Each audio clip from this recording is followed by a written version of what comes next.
تین لفظ ہے، کانا ایک لفظ، یا کلان دوسرا، طعام تیسرا. تین لفظوں میں اللہ تعالیٰ نے ایک مضبوط دلیل دے دی.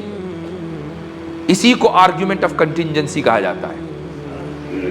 یہ جو آپ نے کنٹینجنسی کا لفظ 2 مہینے سنا اور رٹ لیا، یہ لفظ موسٹ گوگل ورڈ تھا 2 مہینے پہلے، آپ کو پتا ہوگا.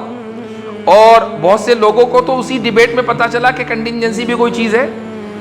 یعنی ڈیبیٹ میں تو آ گئے لیکن یہ نہیں پتا تھا کہ کنٹینجنسی کیا ہے. تو یہ آرگیومنٹ آف کنٹینجنسی ہے. کیسے؟ کنٹینجنسی کا مطلب ہوتا ہے توقف، ایک چیز کا دوسرے کے اوپر موقوف ہونا.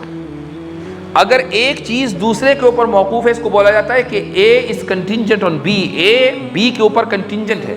کانا یاکلان الطعام، حضرت عیسیٰ اور ان کی والدہ کھانے پر موقوف ہیں، کھانا کھاتے ہیں. جب کھانے پر موقوف ہے اور کھانا مخلوق ہے تو جو چیز مخلوق پر موقوف ہوگی وہ بھی مخلوق ہوگی.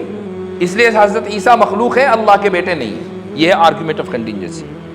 تو دیکھیے، ہم ایک ہی چیز کو، قرآن کی اس آیت کو ہم نے ایک اصطلاح دے دی. اب سب لوگوں کو ایک دم سمجھ میں آنے لگا، لیکن قرآن نے تو بہت آسان کر کے بتایا.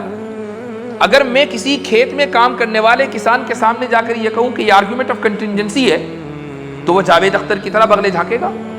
وہ بھی کہے گا بھائی میں آپ کی زبان نہیں سمجھ پا رہا ہوں، وہ یہی کہے گا نا. لیکن جب میں یہ کہوں گا کہ وہ کھانا کھاتے تھے اور جو کھانا کھاتا ہے وہ خدا نہیں ہو سکتا، تو ہل چلانے والا کسان، ایک بے پڑھا لکھا انسان بہت آسانی کے ساتھ یہ سمجھ لے گا کہ ہاں بھائی یہ بات بالکل صحیح ہے، معقول ہے، خدا کھانے کا محتاج نہیں ہو سکتا اور جو کھانے کا محتاج ہے وہ خدا نہیں ہو سکتا.